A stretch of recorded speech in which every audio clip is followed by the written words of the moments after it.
For at oprette en ny virksomhed vælger vi CVR Søg og Opret.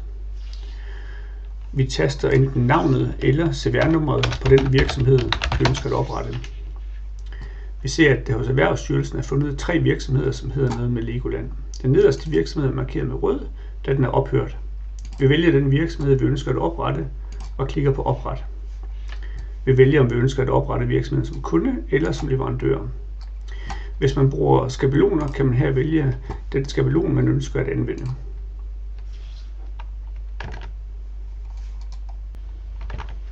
Der er nu blevet oprettet en ny debitor, og alle relevante felter er automatisk udfyldt med data fra Erhvervsstyrelsen. Vi har fået en ny faktaboks, hvor vi kan se, hvornår virksomheden er stiftet, virksomhedsformen, status, branchekoden, de seneste års rapporter, og hvornår vi sidst har synkroniseret data med Erhvervsstyrelsen. Derudover kan vi se regnskabstallene for de sidste 2 regnskabsår.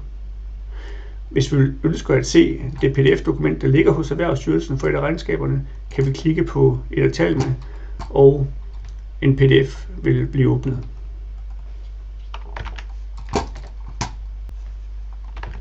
Vi kan på debitor- og kreditorkortet lave en forespørgsel til Erhvervsstyrelsen for at kontrollere, om det data, vi har registreret, er sure.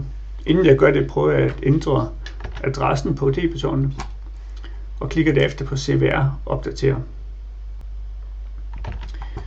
Vi kan i venstre side se de oplysninger, vi på nuværende tidspunkt har registreret i Business Central, og vi kan se de oplysninger, som er registreret hos CVR-styrelsen. Adressen er markeret med rød, da den ikke længere stemmer overens.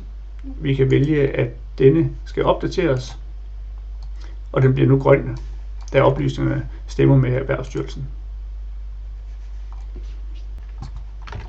Hvis vi har aktiveret vores jobkø, vil vi i rollecenteret modtage notifikationer, når der sker ændringer hos vores kunder eller leverandører.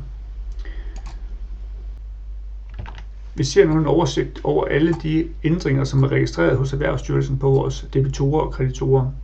Her er en virksomhed, der har aflagt årsrapport, en anden, der har ændret adresse, en brancheændring, og vi ser også en virksomhed, som er under konkurs. Vi har mulighed for at åbne den pågældende debitor eller kreditor. Vi har mulighed for at opdatere virksomhedens stamdata. Vi har mulighed for at åbne virksomheden på Erhvervsstyrelsens hjemmeside.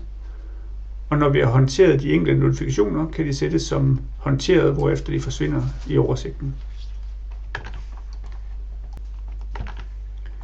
CVR Integrator kan hentes på Microsoft AppSource og er gratis de første 30 dage.